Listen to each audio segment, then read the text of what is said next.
அனைவருக்கும் வணக்கம். கோவை மாவட்டத்தில் சமுதாயத்திற்காகவே வாழ்ந்து அர்ப்பணித்த தியாகி என்ஜி ராமசாமி அவர்களுடைய பெயரிலே இயங்கக்கூடிய எம் பள்ளியினுடைய முன்னாள் மாணவர்களால் துவக்கப்பட்ட தியாகி என்ஜி ராமசாமி விளையாட்டுக் கழகத்தின் சார்பாக 28வது ஆண்டு விளையாட்டுப் போட்டிகள் கோவை மாவட்டத்திலே பயில்கிற மாணவர்கள் அத்தனை பேரும் பங்கு பெறும் வகையில் நடைபெற்று கொண்டிருக்கிறது. கடந்த 28 ஆண்டுகளாக மிக சிறப்பாக செயல்படுவதனாலே கோவை மாவட்டம் விளையாட்டுத் துறையில் குறிப்பாக குழு போட்டிகளிலே மாநில அளவில் முதலிடங்களை பெறுவதற்கு எங்களுடைய விளையாட்டுக் கழகத்தினுடைய போட்டிகள் நடத்துவதுதான் முதல் காரணமாக இருக்கிறது என்பது ஒரு பெருமை மிகுந்த செய்தி.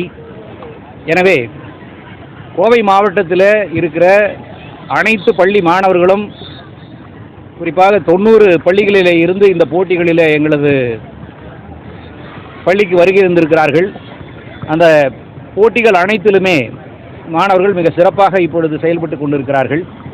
இந்த போட்டியிலே பங்கு பெறுகிற இந்த மாணவர்களுக்கு, வெற்றி பெறுகிற மாணவர்களுக்கு சுழல் கோப்பைகளானது வழங்க இருக்கிறது. இந்த சுழல் கோப்பைகள் அவர்களுக்கு ஒரு உத்வேகத்தை, அடுத்து வரக்கூடிய பள்ளிக்கல்வித்துறை நடத்தக்கூடிய போட்டிகளிலே தங்களது பள்ளியின் பெயரும் அதில் இடம்பெற வேண்டும் என்கிற உத்வேகத்தை அவர்களுக்கு ஏற்படுத்துவதாக இருக்கிறது என்று அனைத்து பள்ளி தலைமை ஆசிரியர்களும் ஒவ்வொரு முறை நான் சந்திக்கும் போதும் அவர்கள் கூறுவது எங்களது பள்ளிக்கு கிடைத்த பெருமை. அதே போல தியாகி என்ஜி ராமசாமி விளையாட்டுக் கழகத்தினுடைய பாராட்டுக்குரிய செயல் என்பதை இங்கு நான் பதிவு செய்ய விரும்புகிறேன். இங்கு kho kho, volleyball, ball badminton, kabaddi, basketball ஆகிய 5 குழு போட்டிகள் பல்வேறு வயது பிரிவுகளுக்கு உட்பட்டு நடைபெறுகிறது. வணக்கம். எனது பெயர் முனைவர் எஸ் சிவசங்கர். நான் இந்த கழகத்தின் உறுப்பினராக இருக்கின்றேன்.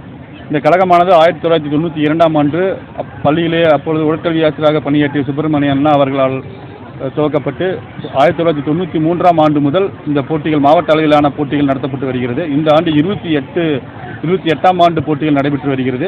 இந்த ஆண்டு சென்ற ஆண்டை விட 21 பள்ளிகள் அதிக அளவில் பங்கேற்றுள்ளனர். இதில் அரசு உதவி பெறும் மெட்ரிக் மற்றும் சிபிஎஸ்இ பள்ளிகள் மற்றும் 90 பள்ளிகள் இதில் கலந்து கொண்டுள்ளனர்.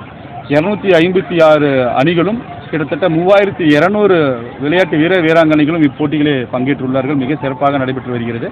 இந்த போட்டியானது அண்ணா அவர்கள் கூறியது போல kho kho, kabaddi, volleyball, basketball and ball badminton 5 பிரிவுகள் நடத்தப்பட்டு வருகிறது. ஒவ்வொரு பிரிவுகளுக்கும் அண்டர் 14, அண்டர் 17, அண்டர் 19 என்ற பிரிவுகளாக பிரிக்கப்பட்டு போட்டிகள் நடத்தப்பட்டு வருகிறது.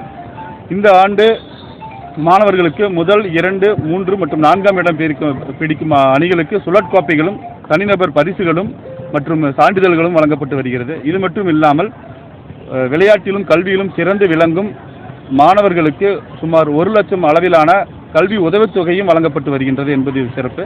இந்த விளையாட்டுக் கழகமானது முன்னாள் மாணவர்கள் மற்றும் முன்னாள் விளையாட்டு வீரர்களிடமிருந்து நிதிகளை திரட்டி இந்த போட்டியானது ஒவ்வொரு ஆண்டும் சிறப்பாக நடத்தப்பட்டு வருகிறது. இந்த விளையாட்டுப் போட்டியானது தமிழக அரசு நடத்துகின்ற பள்ளிக்கல்வித்துறை நடத்துகின்ற ஜோனல் என்கின்ற அந்த போட்டிகளுக்கு முன்பாக நடத்தப்படுவதால் அனைத்து விளையாட்டு வீரர்களும் இதில் ஆர்வத்துடன் பங்கேற்று தனது அணியினுடைய தரத்தினை மேம்படுத்திக் கொள்ள இது மிகவும் ஏதுவாக இருக்கிறது. நன்றி.